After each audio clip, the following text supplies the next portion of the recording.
Hello, everyone. Happy Friday. Yes, happy Friday. It is Friday, July 28th today, and we are happy to be streaming with you from our air-conditioned living room.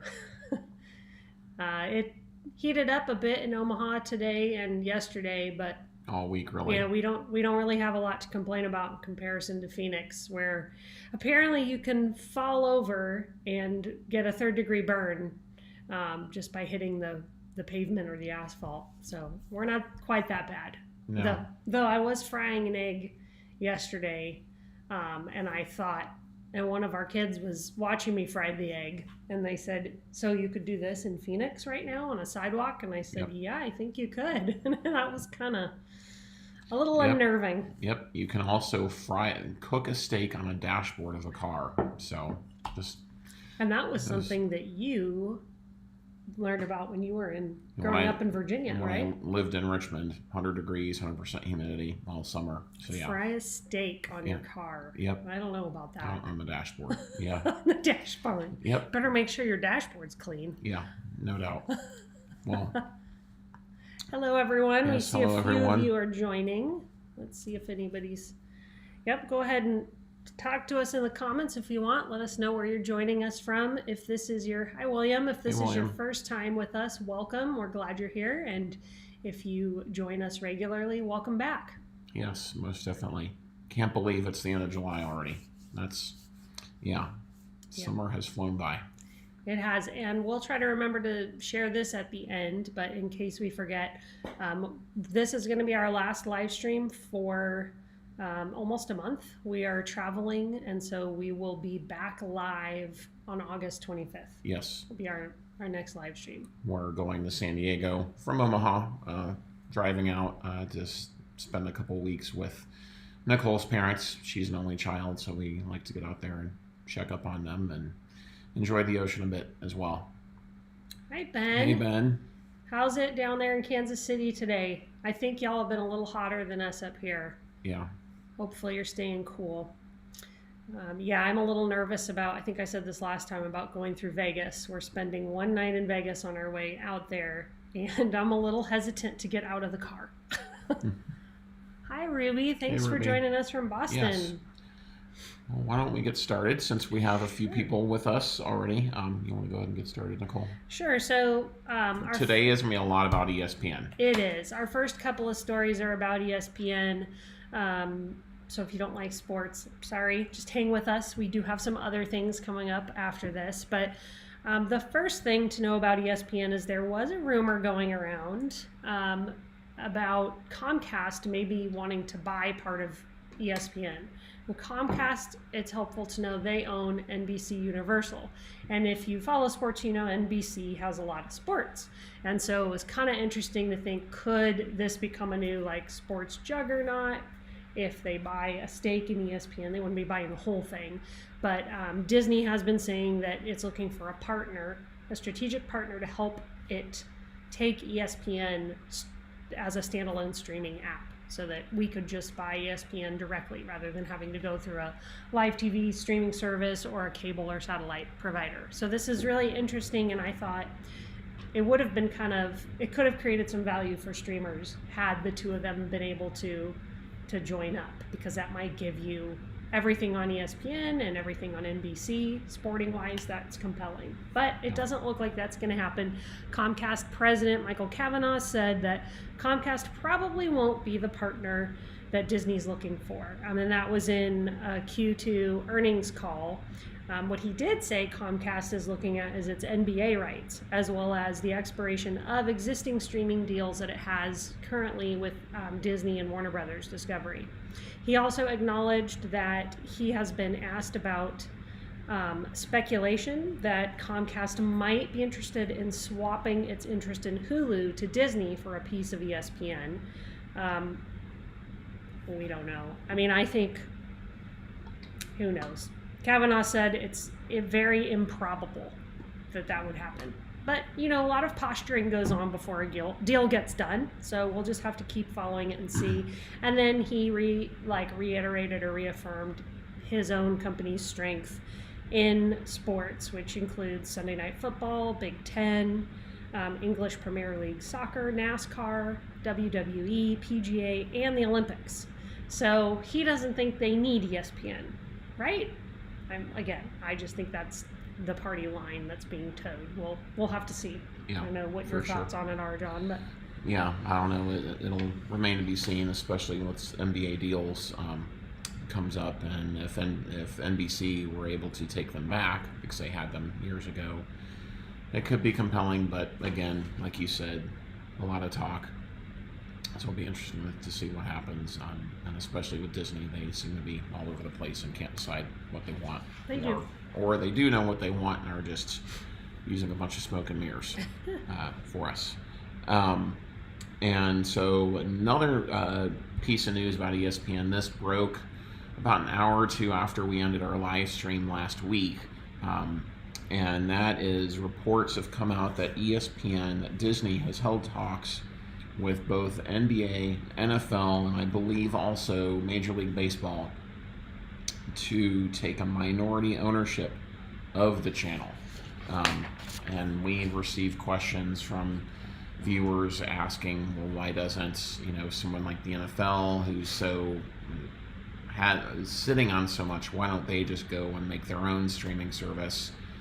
To a lesser extent, NBA, but NFL.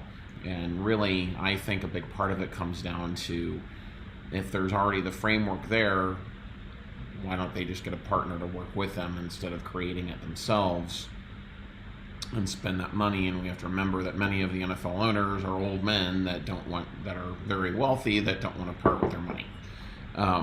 And so this is pretty intriguing that the channel that it's like 3/4 of streamers say is a must-have for them, ESPN, that the three major leagues would take some kind of minority ownership in them. And it has occurred in conjunction with the NFL in particular, for their own desire to see a company take a stake in its media assets. So that's NFL Network channel, the NFL.com website, and NFL Red Zone. And NBA and Disney have broached many potential structures around a renewal of media rights, and NBC had that for years and not anymore. And Disney and WBD have exclusive negotiating rights with the NBA until next year. So these could all come to work together. And Bob Iger has said that Disney is looking for a strategic partner as they prepare to move ESPN to streaming. Striking a deal directly with the leagues would be unprecedented, but it would give ESPN a safety net that they would receive premium content from the leagues. And selling a stake would be a cash infusion for Disney, who's looking for more cash. Their movies, as we've talked about, haven't been doing great at the box office. They're looking at that stake in Hulu. They have some big things that they're dealing with. And I also think, I know this can sound really technical, but it is more about the business side of streaming and about sports in particular. And the reason it's worth following is because sports are driving, live sports content is driving everything. It's the most watched content. Football in particular. Yeah. And so because of that, it has the most money behind it as well. And so, while it might not be in danger because of the strikes, which is affecting all the other kind of scripted content, it does have some ramifications for the money side of things for all the companies and all the streaming services. Yeah, and one other piece that has come out with this is it may not make sense for the sports leagues, and they could face conflicts of interest if they take a minority stake in ESPN. That might tick off and irritate Disney competitors such as Comcast, Fox, Amazon, Paramount Global, Apple, who help make the leagues billions of dollars by participating in bidding wars. Right. So So if leagues start owning part of ESPN, what does that do to these other NBC and others who don't wouldn't have, then do they do the same kind of thing with leagues and give leagues a stake in there? It just doesn't seem likely. So and it could, given the fact that the NFL and NBA and others are wanting to spread themselves as far as possible to get in front of as many eyes as possible, how that could also harm them in one hand, because if they were to go this route. And William makes a great point in saying that everything in sports seems like a mess right now, with no Pac-12 network deal, Colorado coming back to the Big 12, which I've got mixed feelings on that, but he remembers grilling. What is it you would grill after games? After K-State would play Colorado? Buffalo? Buffalo burgers, bison burgers. Yeah, before games. Before games. Before games. So it's interesting, and it'll be interesting to see what the Pac-12 does, if they're able to expand. I think, just as importantly, they need a TV deal, and they keep Klavikov, I think that's his name, keeps pushing it back, and who knows what's going to happen. So it's a hard time to be a Pac-12 fan right now, William.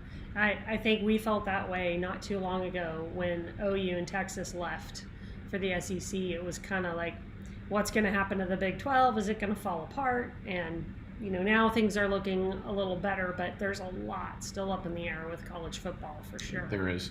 And Space Ghost brings up a great point that, and hey Space Ghost, that Verizon is going to be offering some kind of package for Sunday Ticket.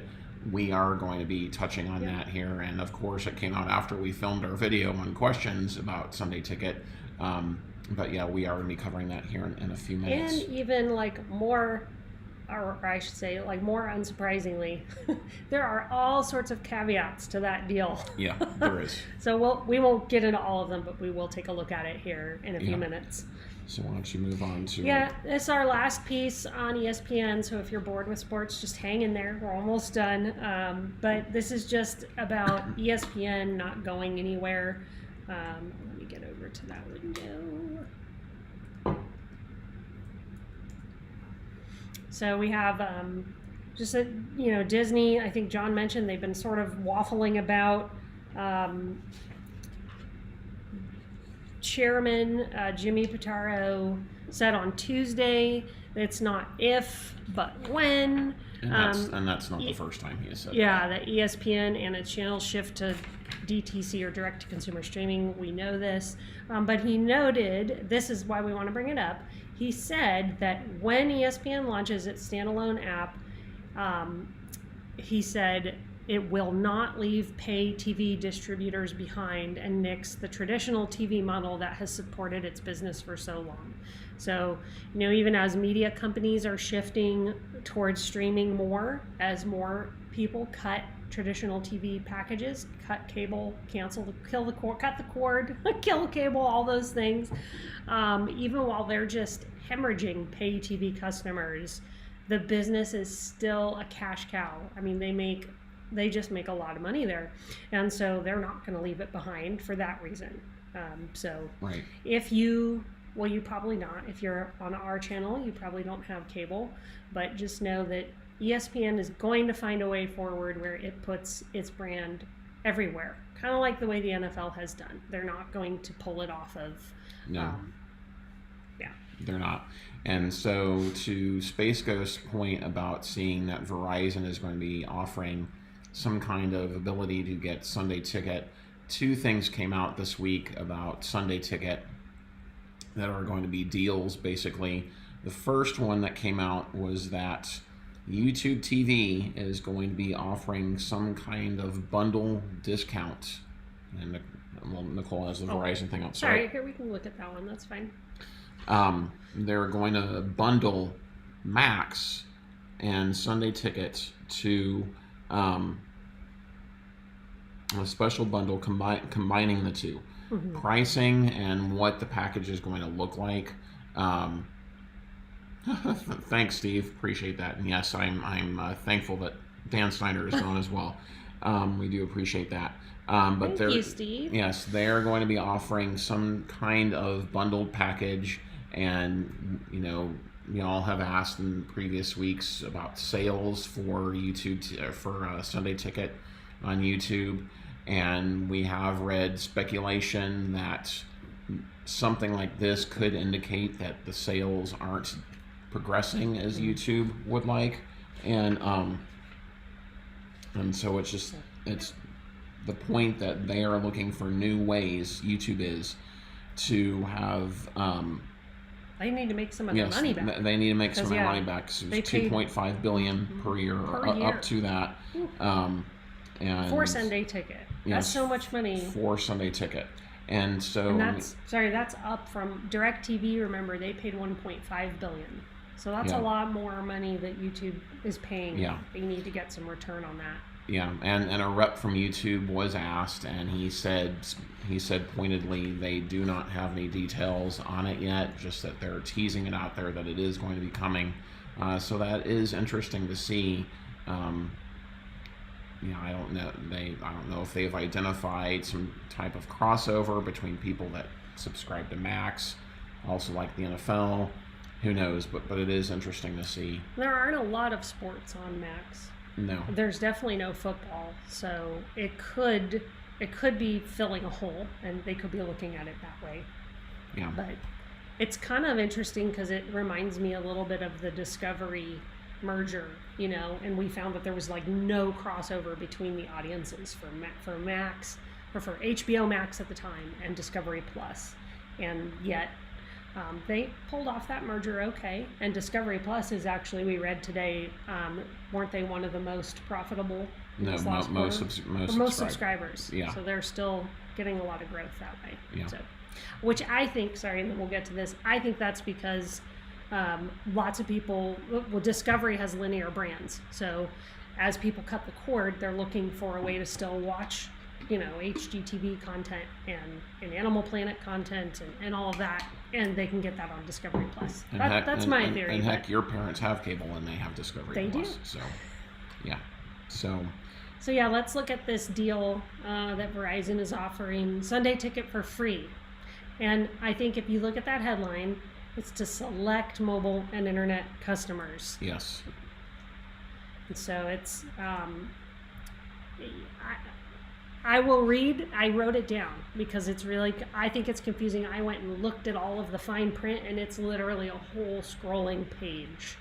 So, but basically at a high level, this offer for free Sunday Ticket is going to go to Verizon customers who buy or pre-order certain smartphones and sign up with a mobile line, or for those who sign up with select home internet plans. Existing customers who upgrade to qualifying plans will also be eligible for the offer. Like I said, there are lots of caveats, but it is potentially available to new and existing customers. But the biggest thing to know about it is that if you cancel your service before February 29th, 2024, then you have to pay back at least part of the Sunday Ticket fee. So there are lots of qualifications, and if you are a Verizon customer and you were thinking about Sunday Ticket, it could work for you. Just please make sure you read all the fine print there so that you don't end up stuck in something that's not worth it, I guess. Or canceling it errantly, Yeah. not realizing it, and be on the hook for a portion of that. And, on one hand, it's good to see that they're offering it, but just the hoops that you're going to have to jump through to get it, it makes doing your due diligence important. And I agree, Steve. I think a lot of people think that you have to subscribe to Sunday Ticket or subscribe to YouTube TV to get Sunday Ticket. Which you don't.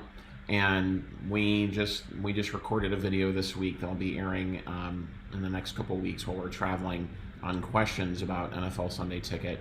And one of the key difference that is out there right now between having YouTube TV and not having it and getting it through primetime channels is right now the multi-view is not available for getting it through primetime channels. their rep told us that they are actively working on it, but as of right now, that's not there. And so, who knows if they'll add that. That's sort of a two-edged sword, because on one hand, it could be a benefit of, well, you subscribe to YouTube TV, you're going to get the I think they're going to add it. Yeah. I think they're just working. Yeah. I don't know what the glitch is technically, but I think it's coming. I think they're just... but it's not there yet, is my point. Right. And who knows if they'll get it fixed, and I would hope that they get it fixed. Yeah. Because we got it, but we don't have YouTube TV. And we'd like to be able to take advantage of... Well, I wouldn't. I like watching one game at a time, but you and Barry probably would like to see four games at once or whatever it is. Yeah. So... And that's definitely a valid way to do it, William, and that's because $350, $400 is nothing to sneeze at. So anyone who's not reading, William says he's going to stick with CBS and Fox for his pro football this year, and that's a great way to do it. Yeah. And honestly, if our teams, if we lived in the same city as the teams that we follow, then why not? You can watch all your team's games. Yeah. I mean, that would work for us too. Yeah. But we also are getting Sunday Ticket, so we can test it out for everyone and report on the experience and what it's like. So. Yeah, and as a Cowboys fan, I get to see at least half the games anyway. So that's usually more than enough. And I guess I do too, since anytime the Chiefs play the Chargers. Yeah, that's only 2 games. Which, by the way, sports fans, if you have Netflix, the new series Quarterback out there is worth watching. That's really good. We've been watching it as a family. It follows Patrick Mahomes, Kirk Cousins, and Marcus Mariota. This kind of throughout last season. Yeah, last season. It's a really good behind the scenes. It's only 8 episodes. Kind of thing, so you get to see a little bit more what they experience. NFL Films, I think, and Peyton Manning produced it, so it's really high quality. Yeah. Okay, so off of sports, we have one more topic to cover, and that is on, let me shift over here so y'all can see it. It's on an advocacy group, which I don't know if I definitely like that, but this is kind of tricky. So it's kind of technical. Let me talk about it a little bit. So several of the country's biggest entertainment and streaming companies are teaming up to fight hundreds of local broadcasters over a years-old provision that would determine whether they are forced to negotiate directly with local stations for distribution deals. Now, why does this matter? Space Ghost commented on it here. It's the Sinclair RSN debacle. It's, how Nexstar, there's all sorts of local stations missing from cable companies and from streaming services. This is because of this debate that's going on. Yeah, Fubo had this with CBS. DirecTV's having it with Stream is having it with Nexstar right now. So why does it matter? Okay, well, the last time the FCC took a hard look at this issue was 10 years ago. That was really before the streaming revolution. Now, programming companies and streamers want to keep that rule intact. And that is, I'll get to why in a second, but as more Americans cancel cable and they stream, local broadcasters owned by people like Sinclair are worried that their newscasts will be left out. At least that's what they're saying. So this group is urging the FCC to close a legal loophole that allows live TV streaming companies like YouTube TV and Hulu Live to bypass streaming distribution negotiations with local broadcast affiliates. So in these cases, Hulu, Disney, the studios can work directly, and they can jump over people like Sinclair to get their distribution deals hammered out. And if you think about it, I think it comes down to a power play, and Sinclair and others want to claw back some of what they know they're losing.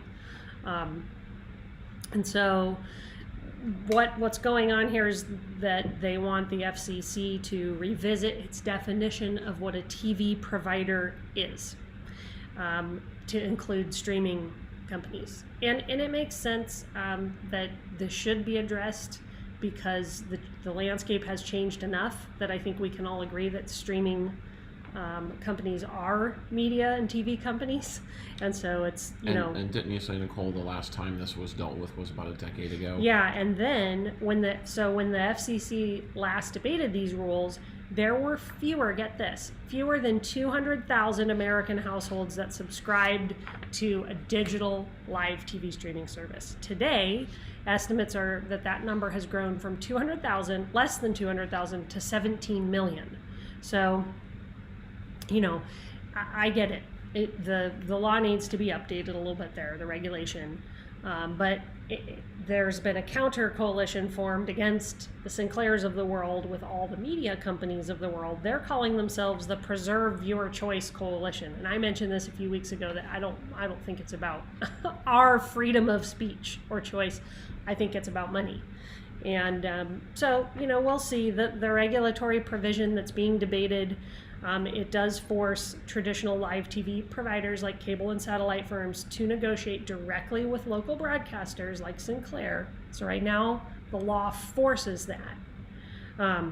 But streamers aren't defined that way, and so they're not subject to that rule. And the media companies like this, probably because they can work out terms to their advantage. What's next is it's going to go to Congress, and we know Congress, who knows when or if anything's going to come out of there. There are a few members of Congress, most notably Senator Maria Cantwell from Washington, who chairs the Senate Commerce Committee, who's going to take a look at it. But I'm curious what it means in the long run for streamers and for local news. I mean, that is Sinclair's argument, but I think we've discussed here, you can get your local news on a streaming service. So I think I don't know. Again, like I said, it's really technical. There's a lot in there. I personally think it's coming down to a power play and the money involved. It is, and they're two big behemoths. One might be larger than the other, but two big behemoths, relatively speaking. And we as consumers are stuck in the middle. And if you're with DirecTV Stream or you were with Fubo, earlier in the year, or the numerous others that have happened, you're stuck without getting access to, whatever local channel that is, and so it leaves us that are hurting. And sure, you can go out and get an antenna, but not everyone has that ability. Not everyone lives in an area where an antenna is going to help them. And so it just goes to show you that, it's not a one size fits all type of solution, and that we as consumers, as the streamers, are left holding the bag too often. And that's the way it is, unfortunately. And Space Ghost brings up a great point that there's a big crackdown happening on piracy services right now, and I've been reading more and more about that. As content creators ourselves, Nicole's been a copywriter for over 20 years, and I understand why companies want to go after piracy, because you have to pay for that. Pioneer 863 brings up a point about watching NCAA games this year, but getting access to all local games is $75 plus a month, and that is a cost. Where are you generally located in terms of that? Yeah, Pioneer 863. If you let us know where you are, John might be able to wrangle out a solution for you. He keeps a lot of this in his head.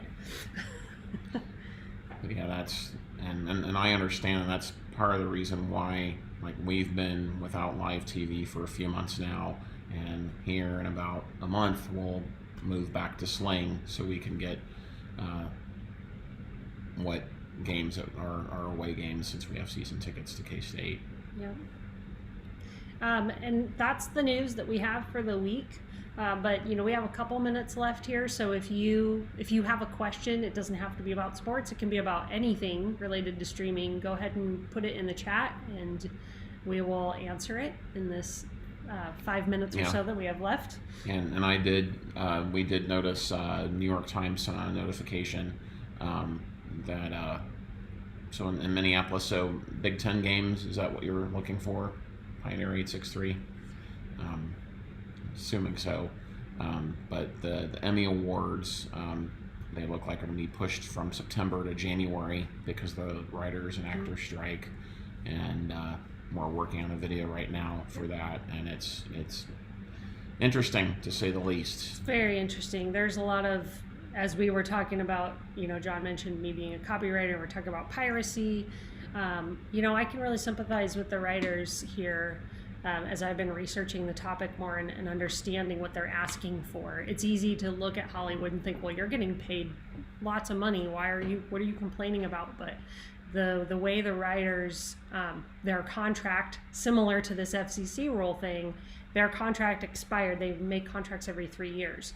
And, the pandemic changed things for them in how content really shifted hard to streaming.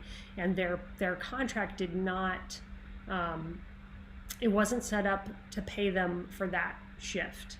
And so many writers were making almost nothing, like just literally cents for an episode, like 3 cents for if an episode reran on a streaming service versus had it run on a pay TV, like a cable channel or a network, you're talking thousands of dollars. It's just crazy how big of a disparity there is. And of course, the media companies are really hesitant to increase pay because, as we've discussed here, all their costs are spiraling up and they're getting a lot of pressure from investors to bring them under control. And an overlooked thing is, obviously somewhere like Hollywood or New York, they have so much in those locations for filming, and it impacts them. But I was even reading today how the state of Georgia is dealing with issues because they give a lot of benefits to production companies to come and film there, and that just how it outflows to different service companies that meet that demand that's needed when these companies come and film. It's it's just outflowing just beyond the actors and the writers. Yep. And even if you think about movies, there's not going to be as many movies coming out next year, and which is going to hurt theater operators across the country because that's the only way they have to drive traffic is people coming really to see something new. How many people are going to come see something old in a theater? Yeah, and Space Ghost, I know you've mentioned that in the past about being disappointed with Max. Do you feel, or do you find that you watch a lot of Discovery Plus content? I ask because I personally don't watch any. Nicole does. We don't have it anymore right now, do we? No. But I've just been, I don't have the time that I want right now to watch it. So I am curious, Space Ghost, about what you're not seeing on there. Because for me, it's enough. But again, admittedly, I have like an hour a week where I can sit down and indulge my guilty pleasure, which is watching Treehouse Masters. And it just makes me wonder if you're in that, because they brought over like 75 or 80% supposedly of Discovery Plus content. You must really be in that 20 to 25% portion that didn't come over, and I definitely understand, given that, why you'd be disappointed with Max, and especially since HBO was so big on original content. At some point, they're going to feel that pain because of the writers and actors strike, and I read an article this morning that streaming services at some point here soon are going to see a wave of cancellations because there's only so much reality TV one wants to watch. Right. And you compare that versus, original content on Max, it doesn't compare. It just doesn't compare. Yeah, and I'm wearing a Stranger Things shirt this morning. Mornings are for coffee and contemplation, because I really like that series, and my daughter and I watch it together. And that's a case where I don't know what they're going to do, because those actors are adults now. Some of them are getting married and they're playing high school students. And so there's, they might have to use AI to like age them back a little bit. And that was already an issue when you have, preteens that you start a show with and it spans, 8 years. They're going to, of course, change. And if your scope of your show isn't set up to grow with them, as they naturally age, it just becomes something, and this is not going to help on that front. So I'm curious with that particular show, and it's not the only one. I know there will be others, but I guess before we go, maybe let's assume for Pioneer 863 that he is trying to get Big Ten games. Yeah, and I see that about William. William, you could, one potential solution is, if you don't use it, would be Peacock Premium, whatever their higher end tier is. It's what, $11 or $12 a month. That could be a possibility to get the live local NBC station, if that's available in your area. And so that would be one possibility. And also Peacock this year is carrying, it's going to be several dozen Big Ten games, and ones that they're promoting seem to be fairly big ones. So that could be one option. And for Pioneer, outside of an antenna, I'm trying to think if Sling has a Big Ten network in its sports add-on package. He can check that, and we can let you know. That's interesting. Space Ghost, you said most of the shows that you're not finding are still our older ones that are still on Discovery Plus but weren't carried over to Max. So yeah, so the Sling Sports add-on doesn't have the Big Ten network. I didn't think it did.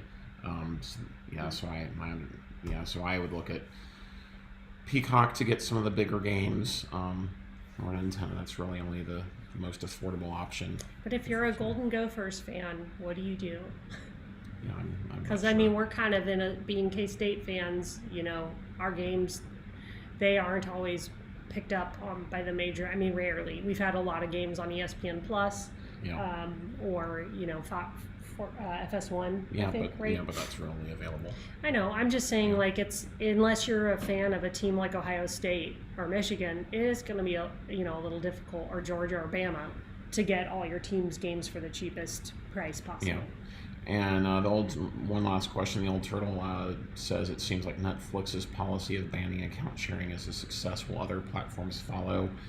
I've not seen anything recently on that, and recently meaning in the last couple of weeks. But when they started rolling it out, I did see a few opinion pieces posing that question of, is that going to spill over to other streaming services? And it wouldn't surprise me at all whatsoever to see that happen. But again, there was concern that Netflix was going to tick off their subscribers, but it's apparently, it has worked for them. So, who knows? And hey, Jeannie, you're welcome for sure. And just again, as we wrap up, as we said at the beginning, if you weren't here, we aren't going to be doing a live stream until August 25th. We're leaving mid next week to drive out to San Diego. We typically go out there in August for a couple weeks, since Nicole's an only child, to check up on her parents. And to get to the ocean, which I love. So maybe if I look tanner in a month, you'll know I spent maybe too much time out in the sun. Yeah, and we've already filmed some videos that will be. Yes, please keep your notifications on. We are releasing new videos every week still while we're traveling, and we have some good ones coming up, especially if you're an NFL fan around, since basically when you get back, the season is just about to start. So yeah. Well, that's about all we have. Thank you for joining us, everyone. Taking some of your Friday out with us, and in the interim, please, if you have a question on anything, put it in that. It's the community tab, right? Community tab, or leave it in a video. We monitor all the comments, so we'll make sure we'll still be doing that while we're on vacation. Yeah, it's a working vacation, so. Thanks, everyone. Yes, have a great weekend. Stay cool. Yes, most definitely. All right. Okay. Bye. Bye, guys.